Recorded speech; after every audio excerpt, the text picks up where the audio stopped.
To 3D draw circular shapes, select the compass tool once the 3D sketchbook is open. The center point of the compass is the larger dot and the tracer is the smaller dot. Pinch in or out to change the diameter of the circle you'd like to 3D draw.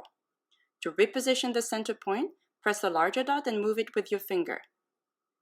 To reposition the starting point of the tracer, press the dotted line joining the center point and the tracer and move it in a clockwise or counterclockwise direction. To trace the circle, press the finger on the tracer and move your finger along a circular path. Using these gestures, you can 3D draw as many circles and arcs as you need for your creation.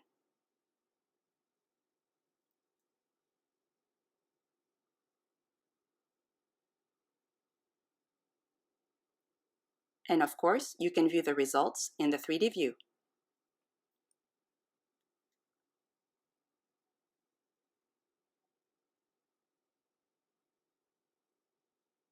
Happy creating!